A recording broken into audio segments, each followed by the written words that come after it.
regardent, mais ils ne perçoivent pas. Mais nous, en Jésus-Christ, l'écaille est tombée. En sorte qu'aujourd'hui, nous voyons. Alléluia. Il nous faut donc maintenant prendre possession. Disons Amen. Amen. Nous voyons avec les yeux de l'esprit. Parce que ce que l'œil optique voit, cela n'a pas d'importance si ce n'est pas en adéquation avec ce que l'œil spirituel voit.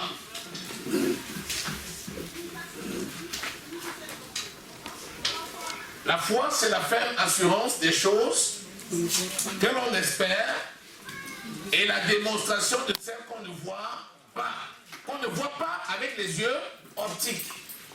Puisque la foi, c'est la démonstration et c'est apporter ce que l'on voit avec ses yeux spirituels à l'œil optique. Donc ce matin, ouvre tes yeux spirituels et vois. Alléluia. Amen. Tu sais, tu ne peux pas voir si tu ne regardes pas dans la bonne direction. Si tu regardes dans la mauvaise direction, tu ne verras rien. Mais si tu regardes dans la bonne direction, où il y a la cible, tu vas voir. Et ce que tu vois, ça va s'imprimer dans ton esprit. En optique, on dit que quand on regarde une image, un objet, l'objet va se réfléchir au niveau de la rétine, sous forme d'une image. Spirituellement, quand tu regardes un objet spirituel, l'objet spirituel que tu regardes va se réfléchir dans ton esprit comme une image spirituelle. Et l'image spirituelle va se greffer à ton esprit.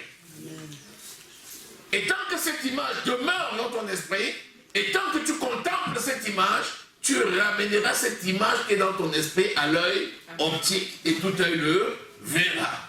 Amen. Donc ce matin, l'esprit t'invite à voir. Amen.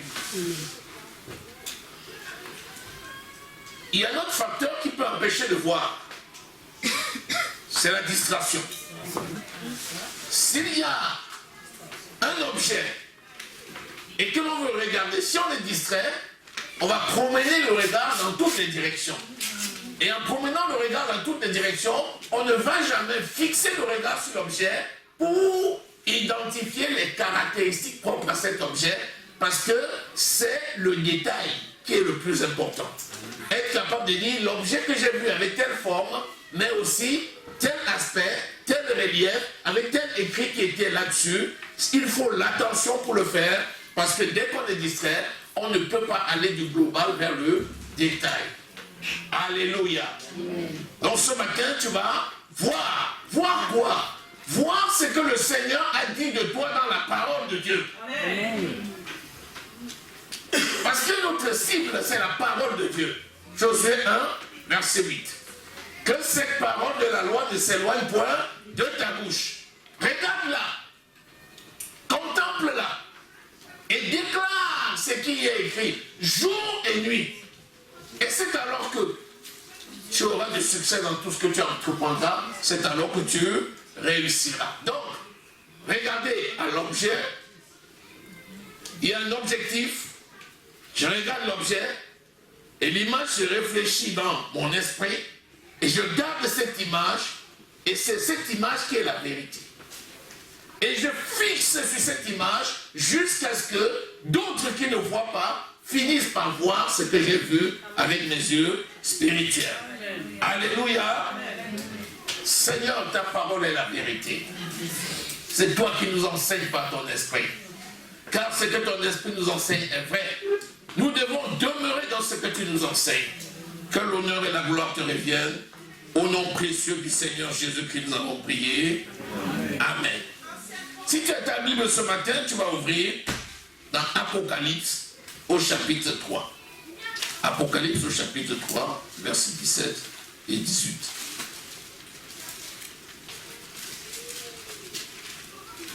Parce que tu te dis, je suis riche, je me suis enrichi, je n'ai besoin de rien.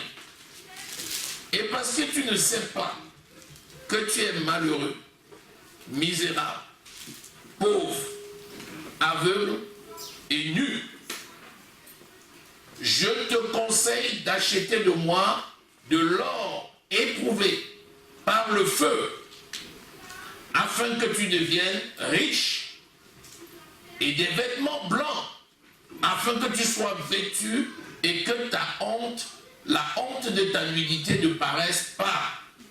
Et un collier pour oindre tes yeux, afin que tu vois.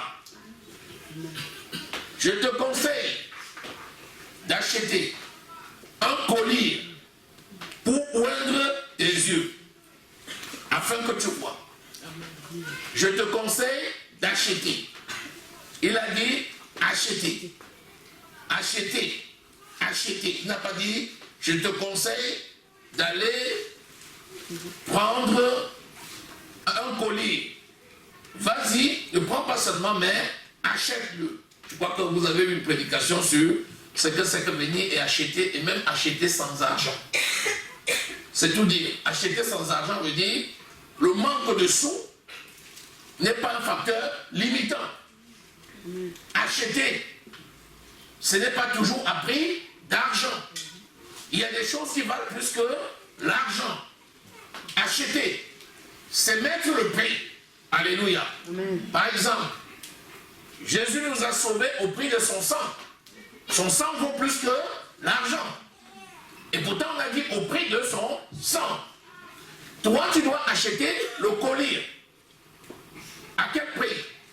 Au prix de ton temps, au prix de ta volonté, au prix de ta motivation, au prix de ton argent, au prix de... C'est tout ce dont tu as besoin pour que tu puisses posséder ce collier. Investis-le pour le posséder. Et ce collier, c'est quoi? C'est la parole de Dieu. Parce que c'est en Jésus-Christ que l'écaille est ôtée.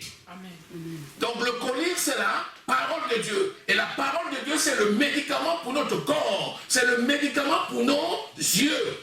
Celui qui veut avoir la révélation de la parole doit méditer la parole. Parce que l'esprit ne parle que de la parole. L'esprit ne te révèle que la parole. L'esprit ne te dira rien d'autre que la parole. L'esprit ne parle pas de ce qui est en dehors de la parole. Achète le collier. Investis de ton temps. Accepte que tu sois enseigné. Donne les moyens nécessaires pour l'achat d'une Bible, d'un livre de concordance. Participe aux enseignements. Fais en sorte que tu reçoives la connaissance, la parole, pour que par la parole, tu puisses voir. Alléluia. Amen. Donc nous allons parler de la révélation de la parole. Parce que nous ne pouvons pas parler d'autre chose que la parole. Alléluia. Amen. Il y a des gens qui disent, oh, j'ai besoin de personne. Je vois. C'est ce qu'on vient de dire. Parce que tu dis, je me suis enrichi, je n'ai besoin de rien. Tu es pauvre, aveugle et nu. Il y a des gens qui disent, je n'ai pas besoin de quelqu'un pour m'enseigner la parole. Parce que le Saint-Esprit m'enseigne la parole. Et c'est vrai que 1 Jean 2, verset 27 dit que c'est l'Esprit qui nous enseigne la parole. Mais ce que l'Esprit nous enseigne est vrai. L'Esprit parle par qui? L'Esprit parle aussi par les serviteurs. Alléluia. Donc tu ne peux pas dire, je n'ai pas besoin de vous. Je n'ai pas besoin de quelqu'un pour m'instruire dans la parole. Je n'ai pas besoin de mes frères. Je n'ai pas besoin de... Tu ne peux pas dire je n'ai pas besoin. Nous avons toujours besoin les uns des autres. Amen. 1 Corinthiens au chapitre 12. Et si tu veux être enseigné, il faut que tu sois auprès d'un maître. Tous ceux que j'ai vus qui ont été élevés ont grandi auprès d'un maître. Le maître, c'est celui qui est chargé de donner l'enseignement. Et celui qui reçoit l'enseignement, il devient lui-même grand pour devenir aussi un maître. Donc ne dis jamais, je n'ai pas besoin. Il dit, celui qui dit, je me suis enrichi, je n'ai pas besoin, je n'ai besoin de rien, celui-là est malheureux, misérable, pauvre, aveugle et nu. Oh, ça c'est trop. Malheureux. Tu dis, ça suffit? On dit misérable. Alors là, c'est grave. On dit, il est pauvre. Bien qu'il dise qu'il soit riche, il est pauvre. C'est quoi? C'est celui qui n'a pas la connaissance. On périt faute de connaissance. Celui qui est pauvre, c'est celui qui n'a pas la connaissance. Celui qui dit je connais tout, c'est en réalité quelqu'un qui est pauvre. Il n'a pas besoin il n'a pas besoin de le dire parce que la Bible nous dit que nous avons besoin de connaître la parole. Parce qu'on ne connaît qu'en partie. Donc, tu ne peux jamais dire, j'en ai déjà suffisamment eu. Tu vas dire non. Moi, je vais continuer à avancer. Je vais chercher à connaître davantage. Disons Amen. Amen. Bien. Alors, il faut voir la parole avec les yeux spirituels. C'est-à-dire, je plonge mon regard dans la loi parfaite de Dieu. Disons versets 21 à 25. C'est pourquoi, rejetant toute souillure et tout excès de malice, recevez avec douceur la parole qui a été plantée en vous et qui peut sauver vos âmes. Recevez la parole qui a été plantée en vous et qui peut sauver vos âmes. Mettez en pratique la parole et ne vous bornez pas à l'écouter en vous trompant vous-même par de faux raisonnements, car si quelqu'un écoute la parole et ne la met pas en pratique, il est semblable à un homme qui regarde dans un miroir son visage naturel et qui, après s'être regardé, s'en va et oublie aussitôt quel il était. Il regarde son visage dans le miroir et dès qu'il se tourne, il oublie. Il oublie. Le jour où il revoit notre image de lui-même, il ne sait plus que c'était lui. Ça s'appelle quoi? Ça s'appelle une pathologie démentielle. C'est la démence spirituelle. Quelqu'un il oublie comment il est. C'est quand même une étape très importante dans la progression d'une maladie démentielle. Oublier qui on est. Ne jamais oublier qui on est. Il dit par contre au verset 25, mais celui qui aura plongé les regards dans la loi parfaite, la loi de la liberté, et qui aura persévéré, c'est-à-dire, il ne plonge pas le regard et de temps en temps, il s'en va ailleurs. Il regarde ailleurs. Parce que si il regarde dans la parole et il commence à regarder dans toutes les directions, il va être obligé de fixer aussi l'image des choses inutiles. Et chaque fois qu'il reviendra, il faudra recommencer. C'est ça la notion de persévérance. On persévère par rapport à quoi? Par rapport à la distraction. C'est-à-dire, celui qui fixe le regard dans la parole, il faut qu'il persévère dans la contemplation de la parole pour garder l'image que Dieu dit de lui. Sinon, il va promener des regards inquiets. C'est Isaïe 41, le verset 10 qui dit, ne promène pas des regards inquiets. Parce que si tu promènes des regards inquiets, tu seras obligé d'imprimer dans ton esprit les images négatives que tu verras autour. Amen. Donc, laisse de côté les choses qui peuvent te distraire, fixe le regard sur la parole, focalise là-dessus et surtout persévère. La notion de persévérance appelle à résister aux situations difficiles. Quand on persévère, ça veut dire qu'on a trouvé les obstacles et on les a dominés. Donc, l'obstacle ici, c'est quoi? C'est la distraction. Parce que lorsque tu veux fixer le regard sur un objectif, si tu es distrait, tu ne sauras pas apprécier les caractéristiques de l'objectif. Donc, il faut persévérer. Et on dit, mais celui qui aura persévéré les regards dans la loi parfaite et la loi de la liberté, et qui aura persévéré n'étant pas un auditeur oublieux, mais se mettant à l'œuvre. C'est-à-dire, il regarde qui il est et il agit fidèlement selon ce qu'il a reçu. C'est ça, se mettre à l'œuvre. C'est-à-dire que c'est l'ouvrier. Nous sommes ouvriers avec Christ. Celui qui est à l'œuvre, c'est celui qui est ouvrier. Celui qui est ouvrier, c'est celui qui est à l'œuvre. Quand on dit, regardant, il se met à l'œuvre. C'est ce qui est compatible avec sa nature d'ouvrier.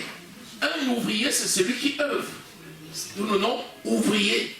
Ouvrier et œuvre. C'est celui qui accomplit une œuvre. Donc, lorsque tu regardes la parole, tu dois garder les caractéristiques de ce que dit la parole et tu dois agir en conséquence. Si le Seigneur dit par exemple que tu as la santé divine, nous avons lu, par ses meurtrissures, vous avez été guéris.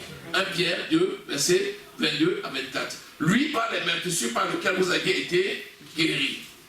Lorsque tu contemples la parole, il dit que tu as été guéri. Comme tu crois à ce que la parole de Dieu dit, tu vas focaliser sur ce que la parole de Dieu dit, tu vas garder les caractéristiques de ce que la parole de Dieu dit, et tu vas commencer à agir par conséquence. Supposons qu'on te parle d'une maladie qui, malheureusement, te dit, si quelqu'un a cette maladie-là, il ne doit plus avoir des objectifs dans la vie parce qu'il va mourir. Et le Seigneur dit, ne promène pas des regards inquiets, je suis ton Dieu. Je te garde, je te soutiens de ma droite triomphante. On a vu ça, Ésaïe 41, 10.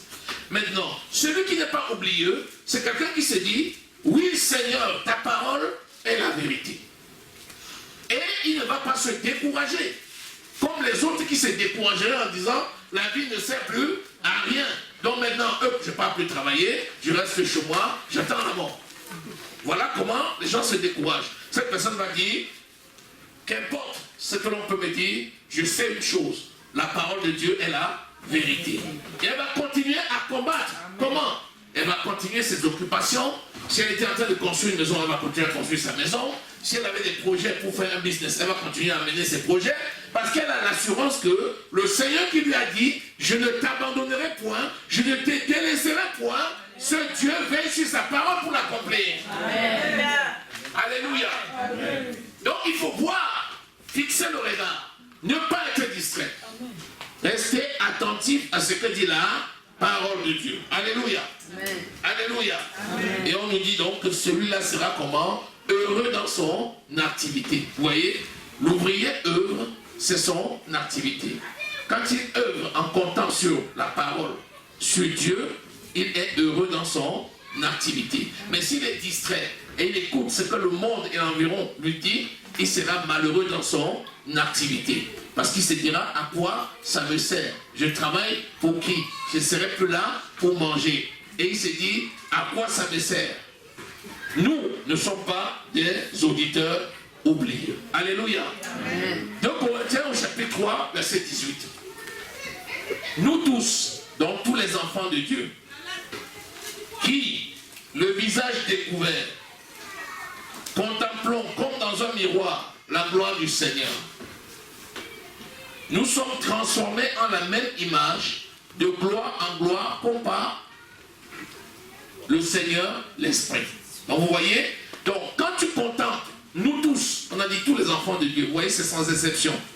Un enfant de Dieu qui regarde à la parole, c'est-à-dire ce que Dieu a dit de lui, et qui ne regarde pas ailleurs, il va fixer la parole jusqu'à devenir la parole. C'est pour ça qu'on dit, il va devenir la parole. Alléluia. Il va devenir la même image qui s'est fixée dans son esprit. C'est pour ça que tu ne dois pas être distrait. C'est pour ça que si tu vois une source de distraction, ferme-la, fuis-la, évite-la. C'est pour ça que toute parole mauvaise, rejette. Le psaume premier dit de ne pas s'asseoir en compagnie des méchants et de ne pas marcher en compagnie des moqueurs, mais de trouver son plaisir dans la loi de l'Éternel et de méditer jour et nuit. Donc, lorsque tu vois une source de pollution, évite-la. Amen. Jusqu'à ce que tu aies gardé les caractéristiques de ce que la parole dit de toi. Que ce soit imprimé dans ton esprit. Alléluia. Béni soit le Seigneur. Amen. Béni soit le Seigneur. Est-ce que tu es heureux dans ton activité? Est-ce que tu es heureux dans ton activité? Est-ce que tu es heureux dans ton activité? Acclame le Seigneur. Acclame le roi des rois. Je te dis d'acclamer le Seigneur. Je te dis d'acclamer le Seigneur. Je te dis d'acclamer le Seigneur. Acclame le Seigneur. Acclame le roi des rois. Le Seigneur des seigneurs. Le puissant des puissants. Alléluia. Il ne sommeille ni ne dort. Il veille sur toi. C'est pour ça qu'il mérite l'acclamation. C'est pour ça qu'il est digne d'ovation. C'est pour ça que tous les jours tu dis merci Seigneur. C'est pour ça que quand tu te réveilles, le premier réflexe c'est de dire merci Seigneur. Il est digne. Alléluia. Amen. Amen. Amen. Lisons 2 Rois au chapitre 2. Nous allons voir que la distraction, lorsqu'on l'évite, elle nous amène inéluctablement vers un succès sans précédent. Alléluia. 2 Rois au chapitre 2. Lisons à partir du verset 1er. Vous voyez ici, on nous parle de Élisée et Élie. Élie, c'était le grand prophète de son temps. Et Dieu avait décidé d'enlever Élie. Élie n'a pas connu la mort, comme Enoch. Il y a des gens qui ne sont jamais morts, qu'on n'a jamais enterrés. Dieu les a enlevés. Comme Jésus fut enlevé avant lui, il y a des gens, il y a des hommes, des contemporains de son temps, de son époque, qui ne sont pas morts. Enoch n'est jamais mort. On n'a jamais mis Enoch dans un tombeau. Ni Élie. Élie a été enlevé comme ça. Enlevé au ciel. Comme ce qui va nous arriver dans 1 Thessaloniciens au chapitre 4, verset 13, qui dit que nous attendons le retour de Jésus. Et certains seront là quand Jésus va venir, ils seront enlevés. Donc, il y a des gens qui ne vont jamais être enterrés dans cette terre-là. Ils seront enlevés. Est-ce que tu es prêt? Est-ce que tu es prêt? Est-ce que tu es prêt? Est-ce que tu es prêt? Hey! Si Jésus arrive maintenant, est-ce que tu seras enlevé? Il y a des humains qui ne connaîtront pas la mort physique. Moi, je suis prêt. J'entends là maintenant. Pas la langue. Alléluia. Alors, lorsque l'Éternel fit monter Élie au ciel dans le tourbillon, Élie partait de Gilgal avec Élisée. Élie dit à Élisée, reste ici, je te prie, car l'Éternel m'envoie jusqu'à Bethel. Élisée répondit, l'Éternel est vivant et ton âme est vivante. Je ne te quitterai point. Et ils descendirent à Bethel ensemble. Vous voyez? Élie lui dit, reste là. Mon maître, Dieu m'a demandé d'aller à Bethel. Reste là, je viens. Élisée dit, regarde Élie comme ça, il rit. Il dit, Élie, tu es mon maître, je ne veux pas te lâcher, même d'un pas. Et il a suivi. Ils sont arrivés à Bethel. Alléluia. Amen. Quand ils sont arrivés à Bethel, le verset 3, les fils des prophètes qui étaient à Bethel sortirent vers Élisée et lui dirent, sais-tu que l'Éternel enlève aujourd'hui ton maître au-dessus de ta tête? Et il répondit, je le sais aussi, taisez-vous. Vous voyez, il suit son maître, et ce sont les prophètes, les enfants des prophètes viennent vers lui pour dire, hey, ton maître va être enlevé aujourd'hui. Hein. C'est quoi ça? C'est la distraction. Ils ont essayé de distraire Élisée. Et Élisée dit, je sais, taisez-vous. Arrêtez de m'en parler. Alléluia. Élie lui dit, Élisée, reste ici, je te prie, car l'Éternel m'envoie à Jéricho. Vous voyez, on est à Bethel, et de Bethel maintenant on va à Jéricho. L'Éternel m'envoie à Jéricho. Il répondit, l'Éternel est vivant, et ton âme est vivante, je ne te quitterai point. Et ils arrivaient à Jéricho. Vous voyez, à Bethel, Élie dit à Élisée, reste là, je m'en vais rencontrer le Seigneur à Jéricho. Élisée dit, je vais te suivre, et il a suivi à Jéricho. À Jéricho, les fils des prophètes qui étaient à Jéricho, avant c'était les fils des prophètes de Bethel.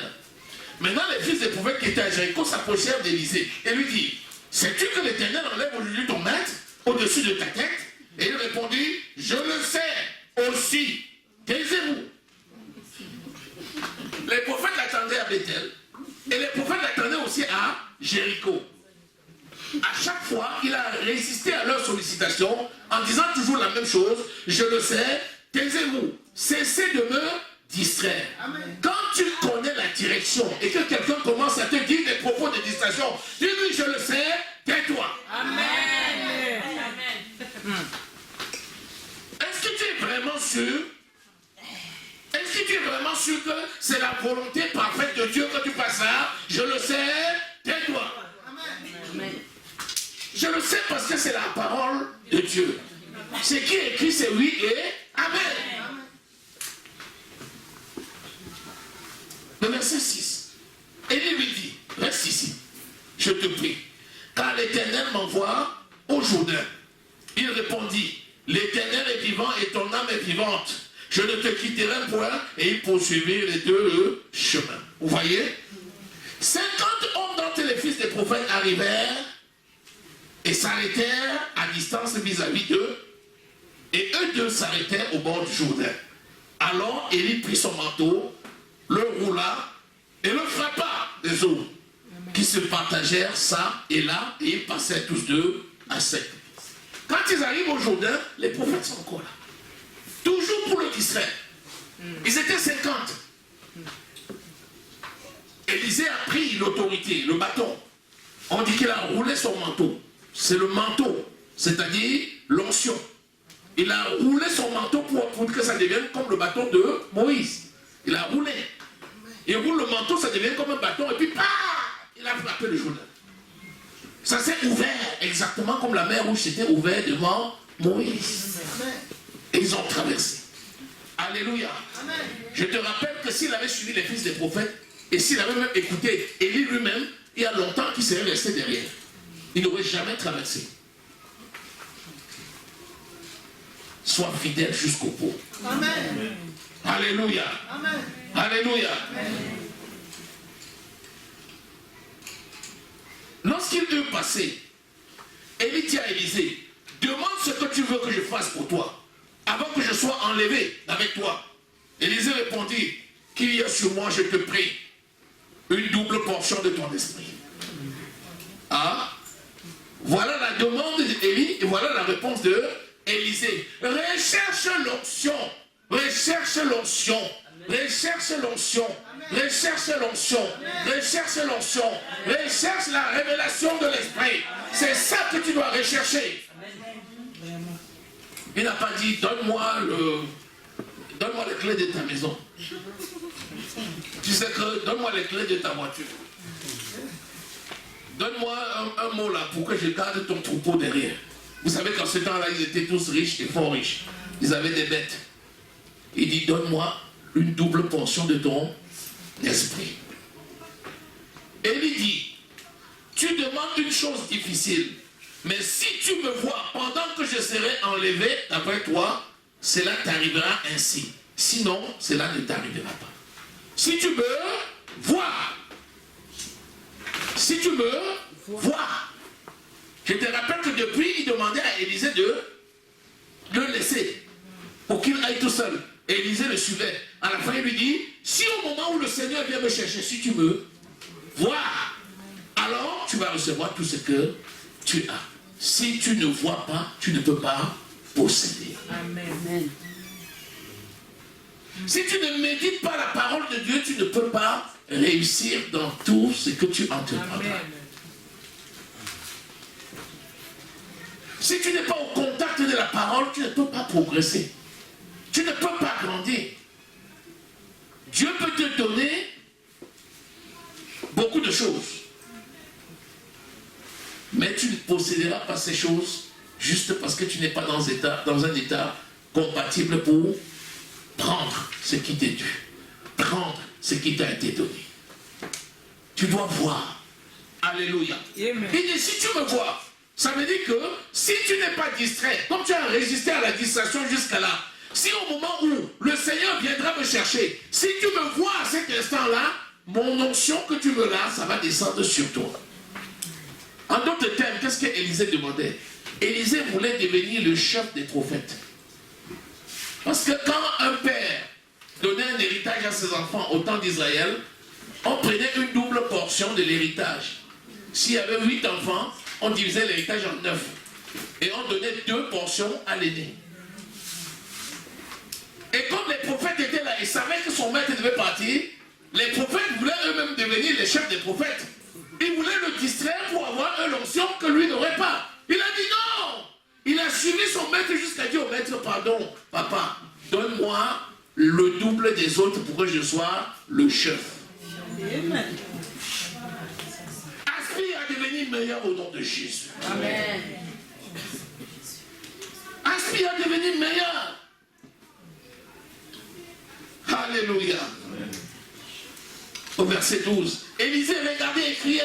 Vous voyez, comme il continuait le verset 11, à marcher, voici le char de feu et des chevaux de feu les séparaient l'un et l'autre. Et Élie monta au ciel dans un tourbillon. Élisée regardait et criait, mon père, char d'Israël et sa cavalerie. Et il ne le vit plus. Saisissant alors ses vêtements, il les déchira en 2 morceaux. Et il releva le manteau d'Élie qu'Élie avait fait tomber. Puis il s'en retourna et s'arrêta au bord du Jourdain. Et il a utilisé le même manteau. Il a frappé comme Élie et le Jourdain s'est partagé en 2. Amen. Si Élisée n'avait pas suivi Élie jusqu'au bout, il n'aurait pas reçu la double portion de l'onction. Si tu ne vois pas, tu ne peux pas posséder. Alléluia. Amen. Alléluia. Amen. Vois et possède ton héritage en Christ. Amen. Genèse au chapitre 15. On va lire les versets 5 et 6. Vous savez, le Seigneur a fait une grande promesse à Abraham. Il a dit à Abraham, je ferai de toi le père d'une grande nation. Et il a dit, voilà, ta femme Sarah deviendra enceinte, elle enfantera un fils. Abraham a dit, comment un homme de mon âge peut-il enfanter un enfant? Comment une femme comme Sarah, dont l'utérus est déjà mort, peut-elle enfanter? Et Abraham a ri et Sarah a ri. Dieu a dit, pourquoi vous riez? Moi j'ai dit que je vais vous donner. Ils ont dit, ah, nous sommes trop vieux. Alors comme ça tardait, Sarah a donné sa servante à Abraham pour faire un enfant, pour s'en contenter. Et Agar, l'égyptienne, leur a fait un enfant qui s'appelait Ismaël. Et ils ont dit, oh bon, comme tu ne m'as pas donné d'héritier, celui qui est né dans ma maison sera mon héritier. Dieu dit non, c'est pas ce que j'avais dit. Je t'avais dit que je te donnerais un enfant. Au départ, ils ont été distraits et ils se sont moqués. Sarah a même dit, ah, le village entier se moquerait de moi. On dira, voilà une vieille femme qui a enfanté un enfant. Dieu dit, mais je t'ai dit que tu auras une postérité. Alléluia. Amen. Le verset 5 et 6. Et après l'avoir conduit dehors, Dieu dit à Abraham, regarde vers le ciel et compte les étoiles, si tu peux les compter. Et il dit, telle sera ta postérité. Abraham eut confiance en l'Éternel, qui le lui imputa à justice. Abraham qui riait. Il a fallu que Dieu vienne, il prenne Abraham, il le sorte de la maison. Il dit maintenant, lève les yeux, regarde. Il a regardé, il a vu le ciel. Il dit, qu'est-ce que tu vois? Il dit, des étoiles. Est-ce que tu peux compter? Il dit, non, il y en a trop. Il dit, si tu peux compter, telle sera ta postérité. Et la Bible nous dit que, parce qu'Abraham a regardé, il a vu, il a cru. Amen. Et cela s'est manifesté par la naissance de Isaac. Vois la parole, saisis la parole, garde-la dans ton esprit. Alléluia. Amen. Focalise dessus, elle va s'accomplir. Si elle tarde, attends-la. Elle court à son terme. Habakkuk au chapitre 2. Amen. Elle s'accomplira et elle s'accomplira certainement. Amen. Béni soit le Seigneur. Amen. On lui disait seulement, il ne croyait pas. Le jour où on lui a demandé de voir, il a vu. On dit c'est quoi? Il dit les étoiles. Il dit telle est ta postérité. C'est pour ça que nous sommes les étoiles. L'étoile brillante du matin, c'est qui? C'est Jésus. Et nous sommes les étoiles. Alléluia. Parce que nous sommes la postérité de Abraham. Par qui? Par Jésus. Alléluia. Nous sommes donc héritiers avec lui. Disons Amen. Amen. Amen. Amen. Amen. Ne sois pas distrait, regarde et saisis. Laisse la distraction de côté. Amen. Saisis la parole. Amen. Quand je libère une parole comme ça, pendant que tu es en train de saisir là, c'est en train de se multiplier pour ton compte. Amen. Alléluia. Amen. La parole de Dieu n'échoue jamais. Reste sur Genèse. Lisons le verset 13, Genèse 13, verset 14 à 17. Vous savez, lorsque Dieu a dit à Abraham de quitter Ur en Chaldée et de partir avec sa femme, Abraham habitait avec son neveu Lot. Et donc il est parti avec Lot. Mais comme il marchait avec Lot et que Lot a commencé à être béni, à un moment donné, Lot était aussi tellement riche comme son oncle que finalement les bergers de Lot et celui de Abraham commençaient à se quereller. Vous savez que l'argent, quand plus il y a l'argent, plus le risque de trouble est grand. Une fois que deux personnes qui s'éveillent beaucoup deviennent très riches, les problèmes commencent. Les ouvriers entre les ouvriers, les femmes entre les femmes, les cousins entre les cousins, la famille entre la famille, à cause de l'argent. L'argent est la racine de tous les maux. Ils sont devenus tous deux riches. Le verset 14. L'Éternel dit à Abraham, après que Lot se fut séparé de lui, lève les yeux, et du lieu où tu es, regarde vers le nord, vers le midi, vers l'orient, vers l'occident, car tout le pays que tu vois, je te le donne à toi et à ta postérité pour toujours. Amen. Amen. Amen. Parce que Lot, son neveu, quand le père Abraham a dit à Lot, Lot, on va se séparer. Si tu vas à gauche, j'irai à droite. Si tu vas à droite, j'irai à gauche. Choisis. C'était la première fois que Lot avait l'opportunité d'honorer son papa. Au lieu de dire, Père, si j'ai eu tous ces troupeaux, c'est par la grâce de Dieu, parce que j'ai été avec toi. Dis-moi, papa, où j'irai. J'irai dans cette direction-là et ton Dieu me bénira. S'il avait dit ça, Abraham lui aurait dit, va dans telle direction et il serait parti avec la bénédiction. Mais il a regardé comme ça, il a dit, ah tiens, toute la vallée du Jourdain est arrosée. Il y a beaucoup de plantes, c'est verdoyant. Il a regardé de l'autre côté, c'était le désert. Il dit, papa, moi je vais aller de ce côté. Le père a dit, bon d'accord, vas-y. Et dès que l'autre est parti, Dieu a dit à Abraham, comme il est parti, il a choisi celui-là. Voici, lève les yeux maintenant et regarde le verset 14. Regarde au nord, au sud, à l'est, à l'ouest.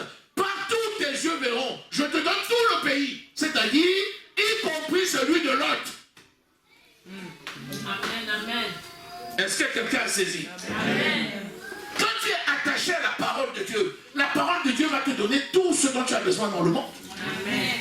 Il y a des gens qui négligent la parole de Dieu parce qu'ils courent après les biens de ce monde. Si tu cours après les biens de ce monde en négligeant la parole de Dieu, les biens que tu auras dans ce monde deviendront pour toi une occasion de chute. Amen. Plus tu cours, plus tu t'enrichis dans le monde, moins tu seras heureux. Amen. Après, l'argent va devenir pour toi un tel fardeau que tu mourras de crise cardiaque. Oui. On dit qu'il a tellement de problèmes que finalement il en est mort. Qu'est-ce qu'on va faire de toute cette richesse? Et pourtant, quand tu suis le Seigneur, la sagesse de Dieu te conduit.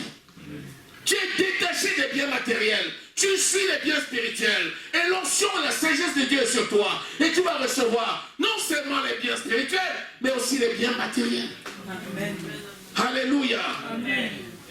Quand tu regardes, tu vois. Tu possèdes ce que tu regardes. Dis Amen. Amen. Est-ce qu'il y a quelqu'un qui m'écoute ce matin? Est-ce que tu es dans cette salle? Est-ce que tu saisis? Acclame le Seigneur.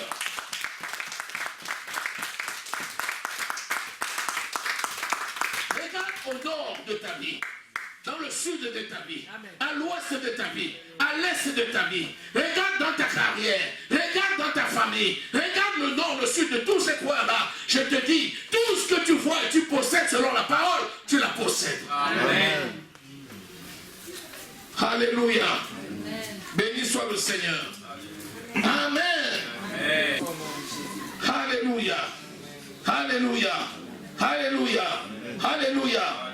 Nous allons finir en lisant dans Genèse au chapitre 30. Lorsque Isaac a mis au monde ses deux jumeaux, Jacob et Ésaü, vous savez que Ésaü a vendu le droit d'aînesse à Jacob. Amen. Et la bénédiction d'Ésaü, Jacob a pris. Amen. Et finalement, comme Ésaü voulait tuer Jacob, son frère, Jacob a fui. Amen. Et il est parti au pays de Laban, l'oncle. Et là-bas, il a servi Laban. Vous savez que quand il a servi Laban pour obtenir, pour payer la dot. La dot de Rachel. Et on lui a donné d'abord Léa, puis ensuite Rachel, et il a travaillé pendant 21 ans chez Laban. Et après avoir travaillé pendant 21 ans, il a dit à Laban, vraiment, il est temps que je rentre dans mon pays avec ma famille. Et c'est là où Laban lui a dit, vraiment, je sais que j'ai été béni par toi et c'est ça que nous allons lire. Lisons Genèse 30, lisons le verset 37. Laban dit, que te donnerai-je? Et Jacob répondit, tu ne me donneras rien. Si tu consens à ce que je vais te dire, je ferai paître encore ton troupeau et je le garderai. Je parcourrai aujourd'hui tout ton troupeau, mais à part parmi les brebis, tout agneau tacheté et marqueté, et tout agneau noir. Et parmi les chèvres, tout ce qui est marqueté et tacheté, ce sera mon salaire. Laban dit, eh bien, qu'il en soit selon ta parole. Et le verset 35, ce même jour, il mit à part les boucs rayés, les marquetés, toutes les chèvres tachetées et marquetées, toutes celles qui avaient du blanc et tout ce qui était noir parmi les brebis, il les remit entre les mains de ses fils. Puis il mit l'espace de 3 jours de chemin entre lui et Jacob fit perdre le reste de ses troupeaux. Alléluia. Donc il dit à Jacob, d'accord, j'accepte ton deal, je vais faire comme tu as dit. Alléluia. Et puis ils ont dit, on ne va pas mélanger les deux troupeaux. On va faire en sorte que les troupeaux se trouvent à 3 jours de marche pour ne pas mélanger. Et c'est ce qui s'est passé. Lisons donc le Genèse 31, verset. Je commence au verset 6. Jacob donc s'adresse à Léa et à Rachel et à sa famille. Vous savez vous-même que j'ai servi votre père de tout mon pouvoir. Et votre père s'est joué de moi. Il a changé 10 fois mon salaire. Mais Dieu ne lui a pas permis de me faire du mal. Le verset 8. Quand il disait, les tachetés seront ton salaire, toutes les brebis faisaient des petits tachetés. Et quand il disait, les rayés seront ton salaire, toutes les brebis faisaient des petits rayés. Dieu a pris à votre père son troupeau et me l'a donné. Au temps où les brebis entraient en chaleur, je levai les yeux et je vis en songe que les boucs qui couvraient les brebis étaient rayés, tachetés et marquetés. Et l'ange de Dieu me dit en songe, Jacob, je répondis, me voici. Il dit, lève les yeux, regarde. Tous les boucs qui couvrent les brebis sont rayés, tachetés et marquetés, car j'ai vu tout ce que tu as fait là-bas. Dès qu'il a vu ça, qu'est-ce qu'il a fait? La Bible nous dit qu'il est parti prendre les feuilles de peuplier. Il a pris les feuilles fraîches, les branches fraîches et il les a taillées. Il a enlevé la peau en bande sur les branches fraîches. De telle sorte que chaque fois que les brebis venaient boire, il leur montrait les branches et les branches étaient blanc-noir. Il y avait les endroits qui étaient blancs où on avait enlevé les écorces et il y avait les endroits qui étaient noirs lorsqu'on n'avait pas enlevé. Donc chaque fois que les brebis venaient boire, elles voyaient les branches étaient blanc-noir, blanc-noir. Elles fixaient les branches et puis quand elles étaient en chaleur, elles accouchaient des bébés tachetés blanc-noir. Parce que chaque fois que les brebis regardaient à ce feuillage, ils faisaient des petits qui ressemblaient à ce feuillage.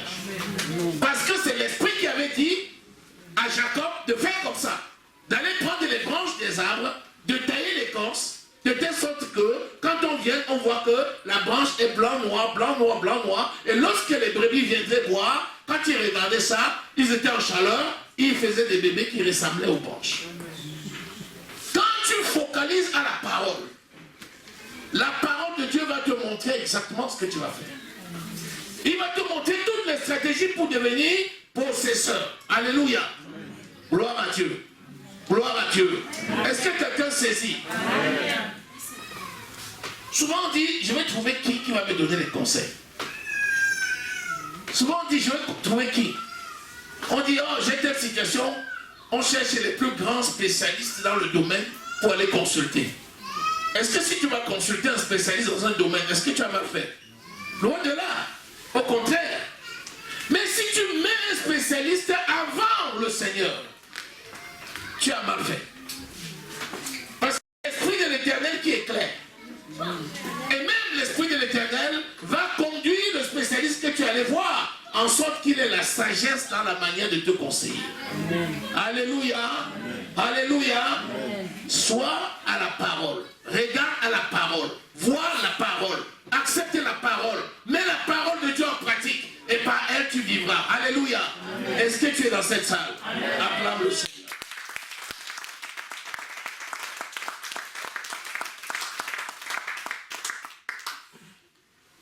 Ta parole est la vérité, Seigneur. Merci pour cette parole de gloire. Merci pour cette parole de grâce. Merci parce que par ton esprit, tu me révèles la parole. Merci parce que chacun voit cette parole. Merci parce que Seigneur, tu es le maître stratège. Par ton esprit, tu nous montres les voies du succès. Merci parce que nous sommes succès au nom de Jésus. Pendant que te loue et te bénis, Seigneur, pour ta parole qui est manifeste ce jour. Que ton nom soit glorifié.